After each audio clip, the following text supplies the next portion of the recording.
All right, y'all can be making your way. I know that was a little bit longer than we normally take a break, but there were a lot of people getting in touch with each other, answering questions, asking questions, and so that's kind of the premise of what ham radio is that, we're working together to figure stuff out.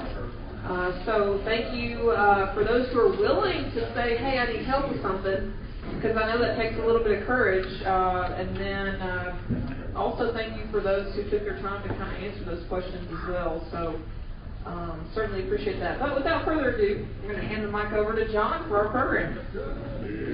All right, good evening. Good evening. Great to see so many folks here.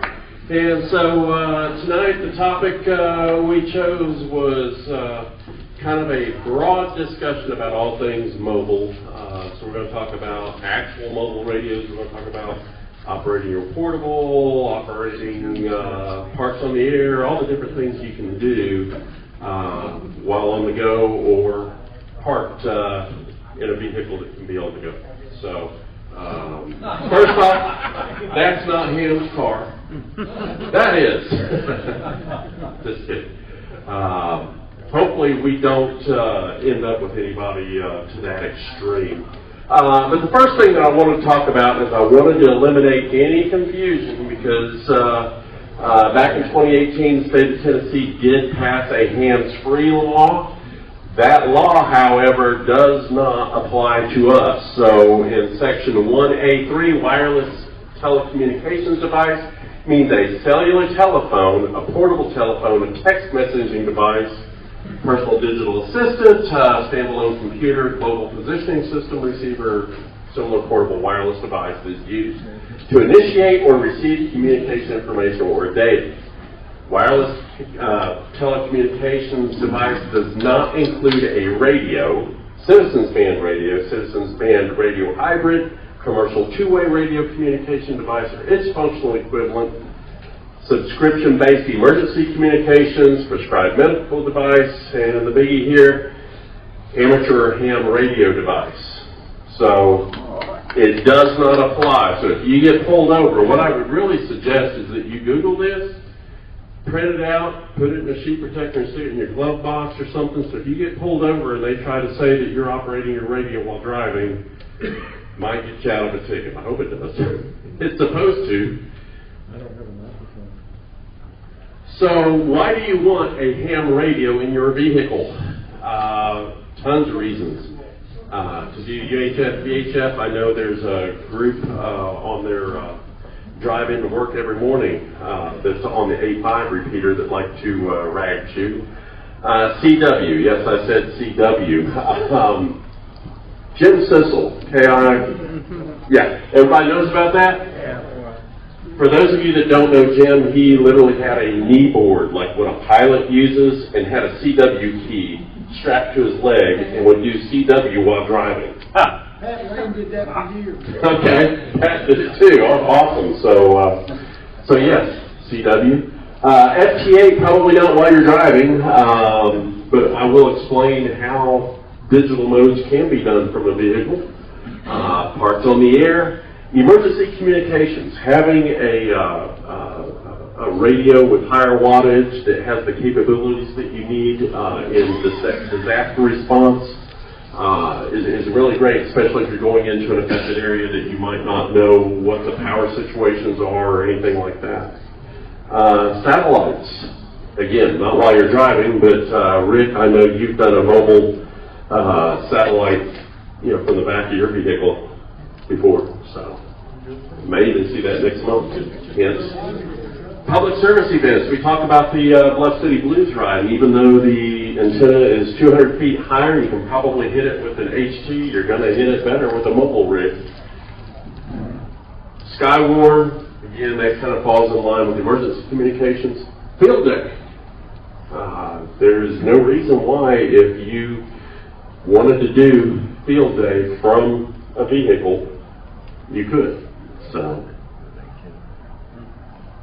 just some examples, some pictures here of different people doing things from a mobile perspective, especially on the emergency communications.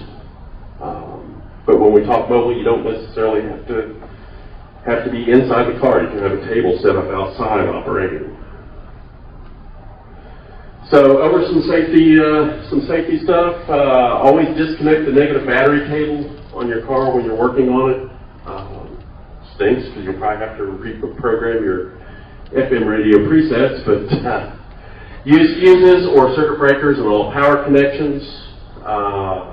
Have the vehicle turned off in park with the emergency brake on, especially if you're working underneath it at all.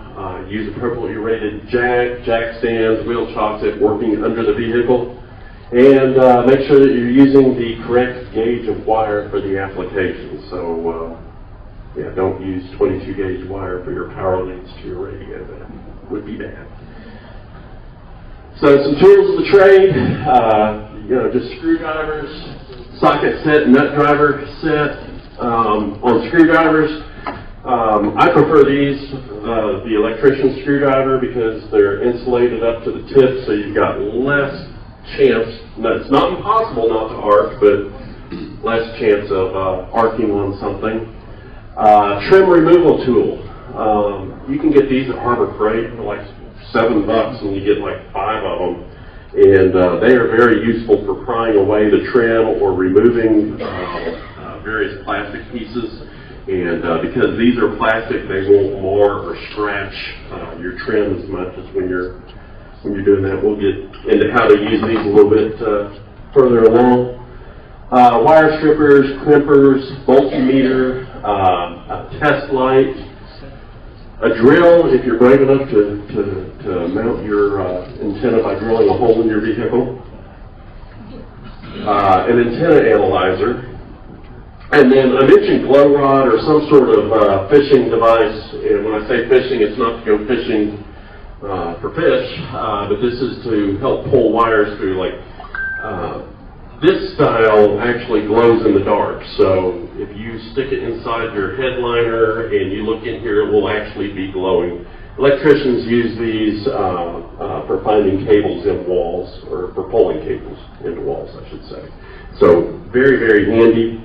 It's semi-flexible, and the tips on these are kind of rounded, so if you're working above your headliner, you don't necessarily have to worry about poking a hole in your headliner, whereas if you were using a coat hanger, you might run into that problem.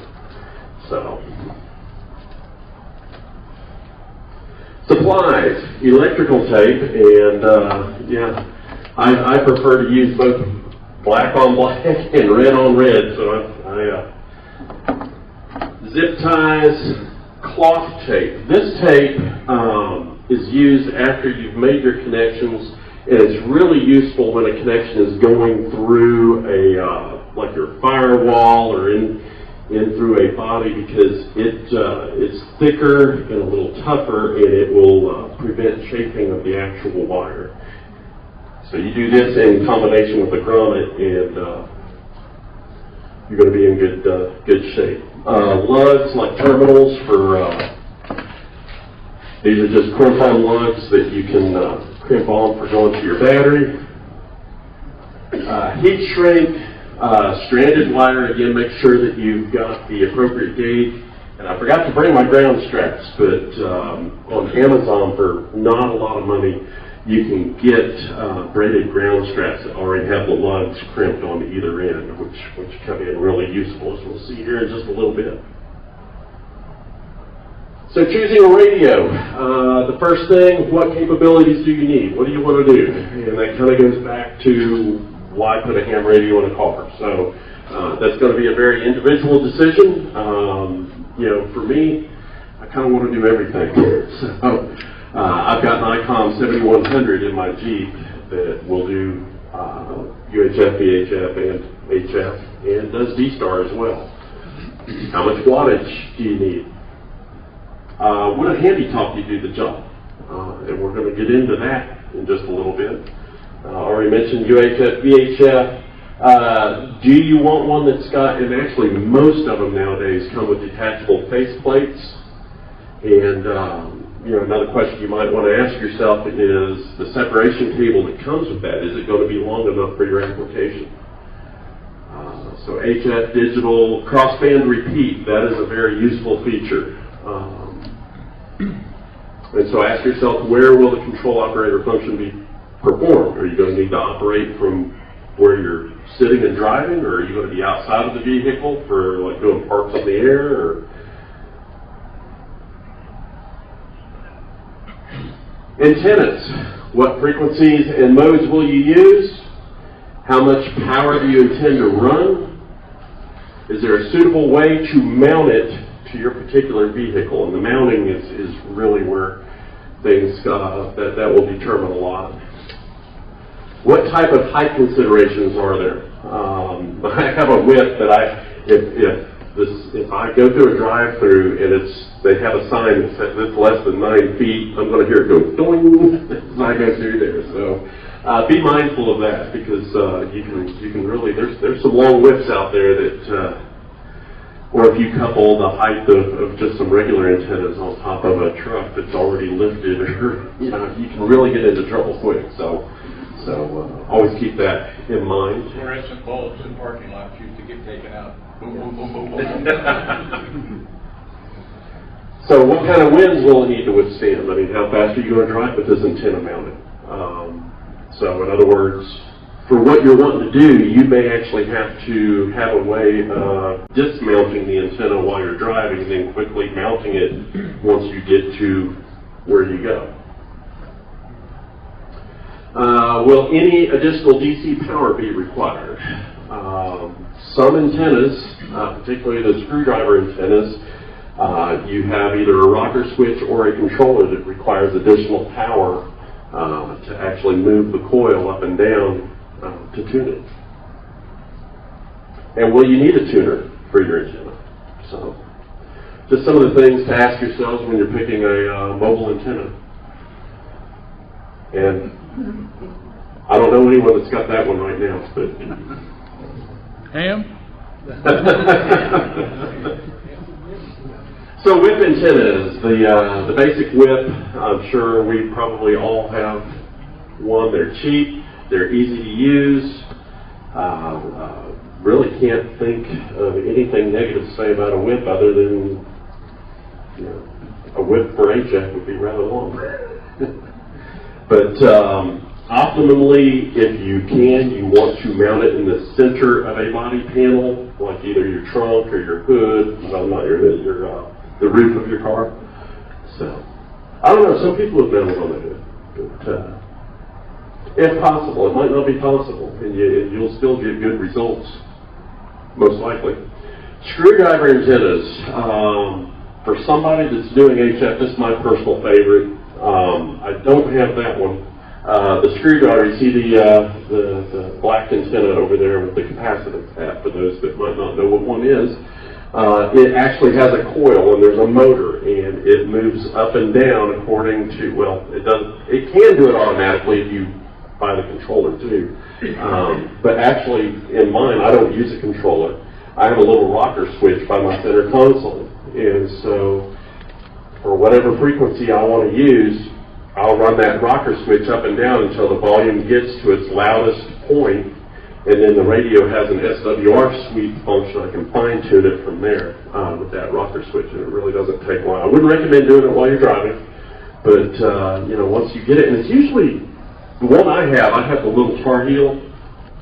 It's resonant across the entire band, so I highly recommend them if you're going to do HF while you're mobile. Or a coil. Someone picked up a coil earlier. So, kind of like a Wolf River coil. These you're not going to be able to adjust on the fly. You're going to have to manually move the tap where it goes to the coil. Ham sticks. Ham sticks are very versatile. They're cheap. They're going to get you on the air probably the least expensive way. The only problem with ham sticks is they are a very, very narrow band. And then the other thing is that you do not want to use these with a mag mount if at all possible. They're very hard to tune up with a mag mount. But if you use a mount where it's got a good ground, hand sticks are a viable option. It's just they're very, very narrow band. You just adjust the length. There's little set screws here to adjust the length of this whip to get it resonant.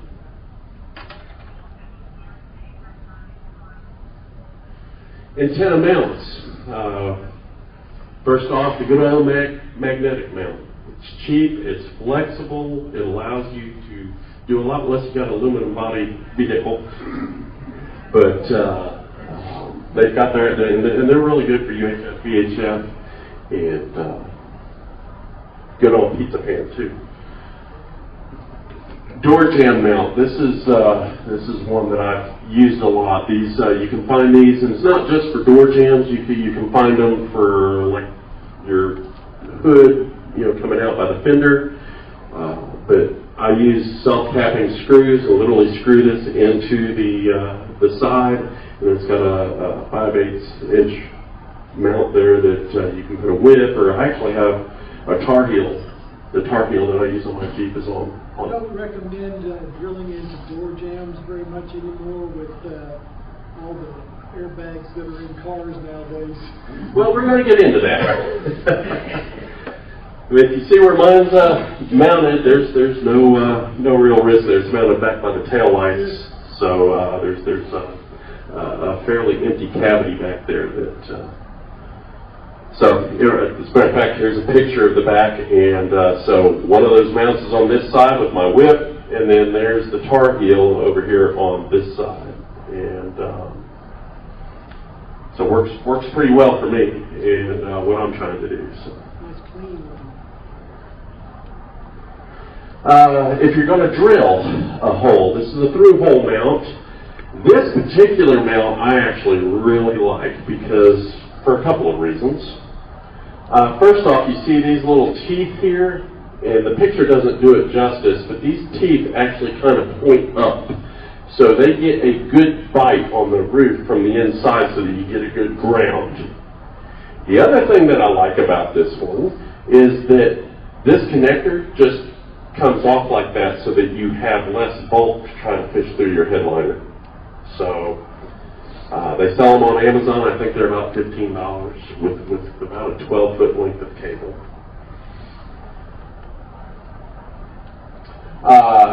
Door, hood, trunk, lip mount. These literally are a similar kind of mount, except for they just have this bracket that clips over like a door, and then there's set screws that you can tighten to secure it.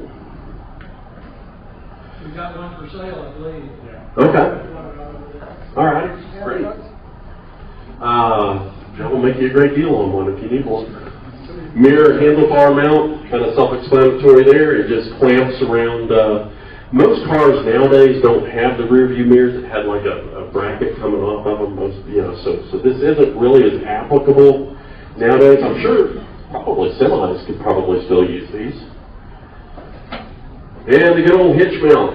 So if you're doing a mode where, actually we talked about that earlier with the tar heel over here, they've got a hitch mount for it. So if you wanted to do some type of vertical and you were stationary, or you're doing a screwdriver antenna like that, wanted to have it mounted to your hitch, you've got that as an option as well. And the window mount. This particular window mount literally clips over the window. You roll the window up and the wire feeds inside to the cabin of the vehicle.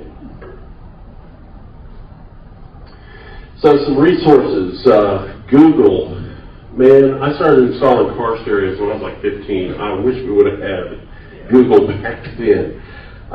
Google, when I want to know anything about my truck, I Google Ford F-150 and the year model and what I'm trying to do, and I can literally find just about anything on it. There's also a really cool website that I'm going to show a screenshot of here in a minute called k0bg.com.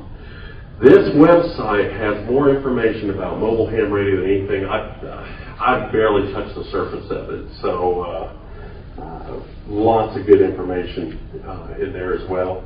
YouTube, if you want to know how to disassemble a particular body panel or anything that you really want to know about your car, you can almost always find it through YouTube. And then Elmer's, ask somebody.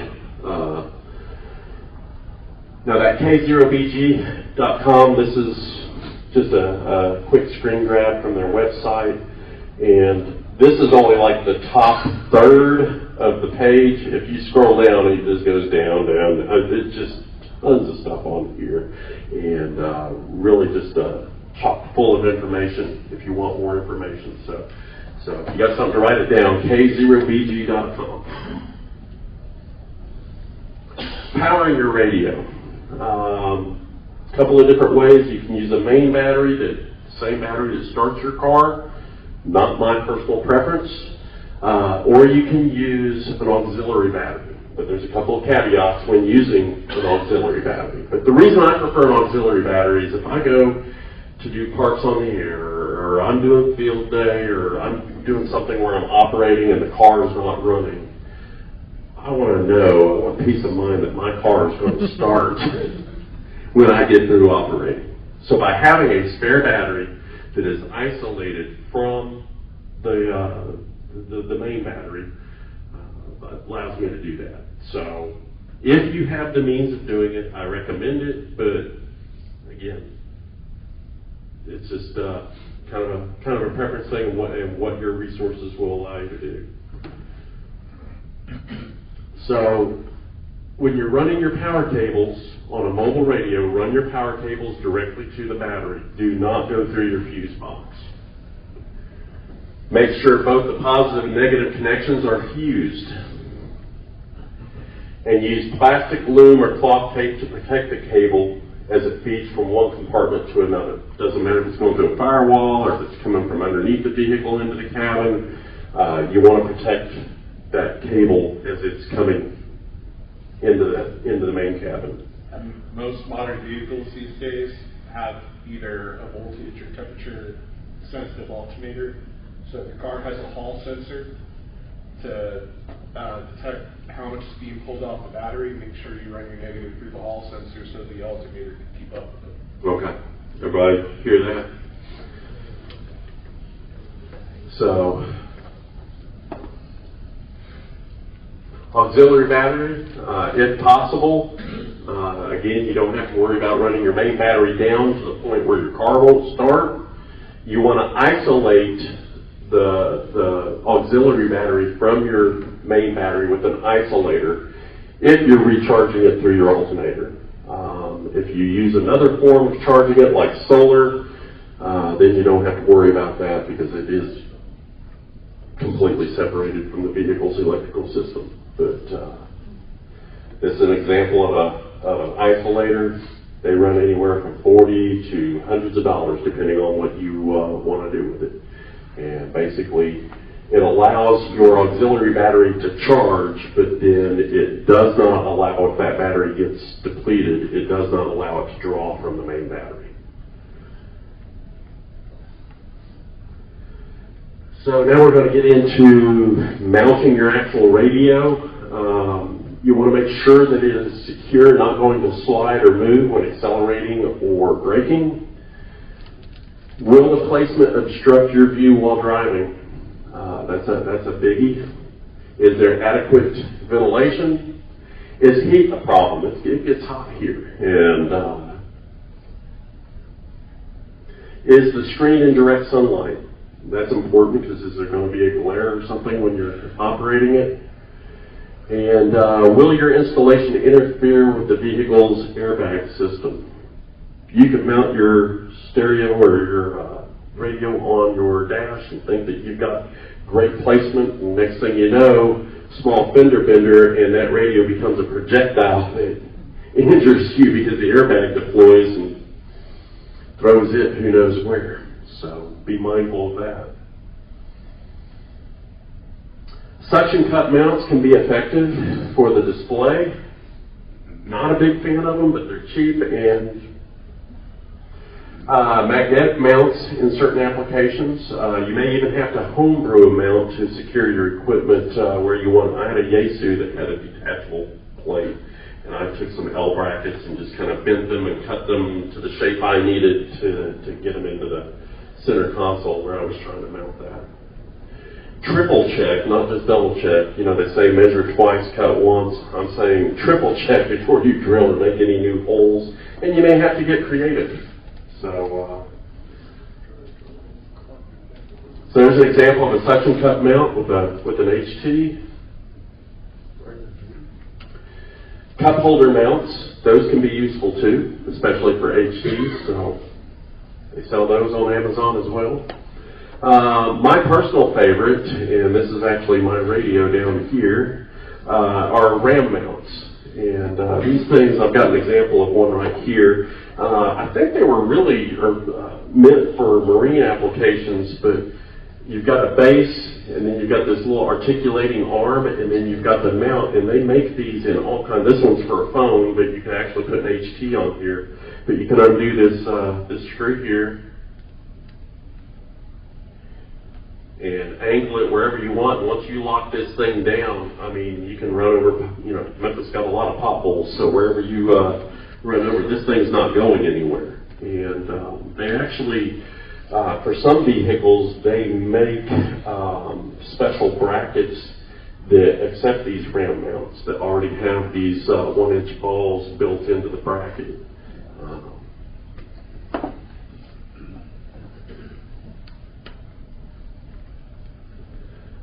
Portable radios, you ought to mount those too. Don't just lay them in your seat. If you slam on the brake, they're going to become a projectile. Briefly, wasn't there a presentation a year or two ago about grounding for mobile? I was actually trying to find that. You couldn't find that. But one of the things I remember taking away from that was ground all doors to the body and add extra grounds from the body to the frame. And that was why I forgot to bring my grounding straps I was going to show you. But very easy to do. You just want to make sure that you're connecting the bare metal. So if you're screwing into like a painted section, you want to get like a Dremel with a wire brush or some sandpaper and clean that off, attach the ground, and then you want to go back and protect that with like some clear coat or something so that you don't get any corrosion or rust from that. So now for the fun part, hiding cables. Disassembling the entire interior of a vehicle is rarely necessary. Cables can be neatly tucked under the seam where body panels meet the floor. I almost wish I had a car in here to demonstrate, but you'd be surprised. Those plastic panels, they'll pry away, and there's usually enough room to get your power cables through there or an antenna. There's also, interestingly enough, a lot of cavities between the interior and exterior of a car. If you look around, like I know I keep referring to my Jeep, but in the back of it, when I opened it up, I was amazed at how much room is in between the back side panels and the fender wells. So you'd just be surprised how much room is in there, how much empty space that we pay for. Use a glow rod for pulling cables above the headliner. And again, I encourage you guys to research your vehicles. Don't just start sticking this thing in above your headliner because you know, you could accidentally hit a sensor or something that would cause an airbag problem. Again, disconnect the negative battery cable, and that'll help prevent that as well. But you know, you can use this. You just go like from the trim on the roof of the car. You can stick this in, and this will glow really bright. And you can then tape your coax to the other end, and then just pull it through to the side of the car. And I just used this just a couple of weeks ago. Doing the through-hole antenna mount on the Ford F-150. So it actually got a little bit, not too creative, but in trying to figure out where I was going to mount that, the dome light is interior of the truck. So it only makes sense that, you know, if I take that dome light assembly down, I can probably see the bare metal of the roof. And so that was exactly what I ended up doing, was pulling that dome light out, drilling a hole, and ran the glow line through, saw it, pulled the coax back. It really didn't take all that long. Cables can also often be tucked along the A-pillar, along the front of the car. And that's a picture of the dome light, and literally right in there. The picture doesn't do it justice, but you can see the metal of the roof right there. And I actually ended up taking this whole assembly down just to fish that coax through and drill the hole for that mount. Another place that I thought was interesting for mounting, for those of you with trucks, you can pull this third brake light out, and there's a cavity back behind this brake light that gives you access to the roof. So you could literally, if you were carefully measuring, you could drill down through there and then fish a cable back to the side and down. So that gives you another option. You need 2 antennas. Yes, sir. I did find a company on the internet that you take the brake light off, you put the bracket on, you put the brake light back on, and it's got a... Yeah, it's about $300 if I remember right. Yeah, I saw that. So, but yeah, absolutely right. There is a company that makes a bracket that kind of sandwiches between that brake light and the body, and it has built-in, and I think they sell them in different configurations, up to 3 antennas on it. So yeah, a little pricey. I'm a cheapskate, so. But yeah, and again, do your research. Google is your friend on this stuff. So tapping into power, I just literally discovered these on the left yesterday. Again, you do not want to tie your radio on this, but like for a screwdriver antenna, these go into your fuse block. And then you've got a fuse for the new circuit, and then your original fuse that you pull out of the fuse box goes in here. And so it's different than the old wire splices that you would snap around the wire. And so thought it was kind of cool.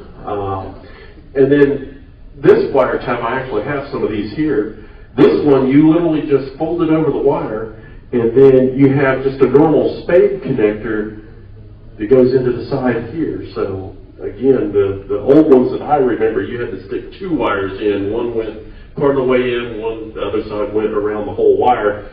These are some different options that just want to make you guys aware of. Miscellaneous stuff.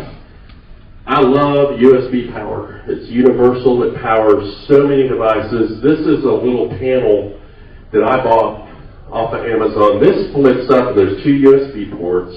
I got a 12-volt port and an on-off switch, and this actually all runs off of a 12-volt battery, a spare battery, and this is the actual panel in the back of my Jeep. So if I were to do field day or parts on the air, I could set a table up, and I could plug my laptop or my phone or anything in here, get some extra power, run the separation cable from my control head back to that table, and do FT8 with the back of my Jeep open. So, and then they make all kinds of different things that you can put in here. One of them, they do make them with Anderson power poles.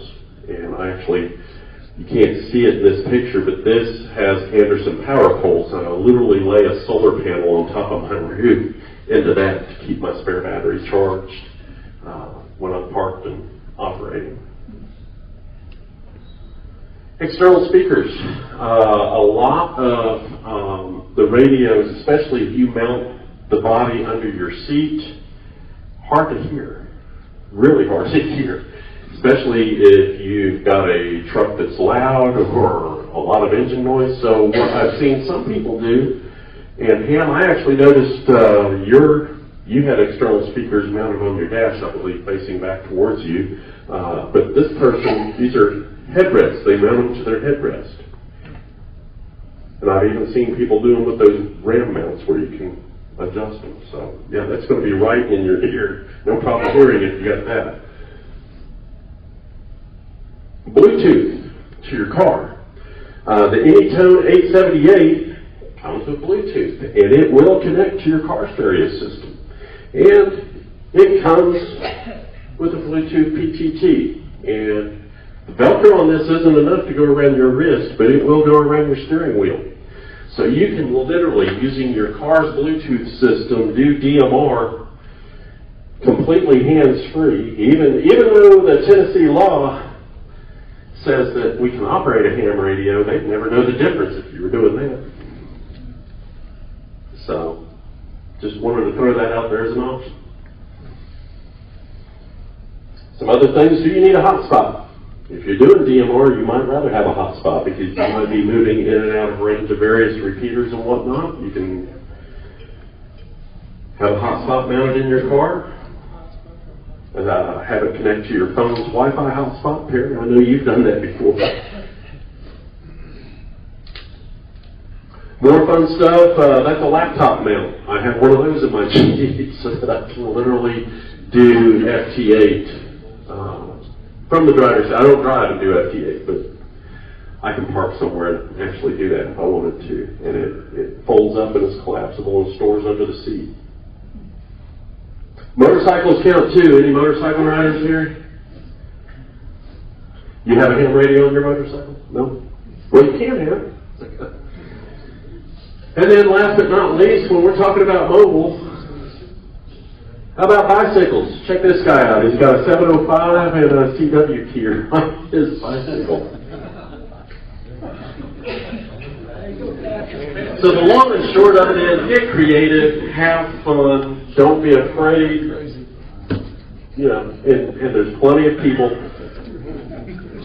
So, next month, is the parking lot going to be filled with cars like this? Short walk. There you go. Yeah. So anyway, that's all I got. If you guys got any questions, let me know. I know it doesn't cover nearly everything on this topic, but I hope at the very least I could encourage you, if you don't already have something set up mobile in your vehicle, that A, you can see a reason why it would be a good thing to have, and B, that you've got a little confidence to tackle that project. So, all right. That's all I got.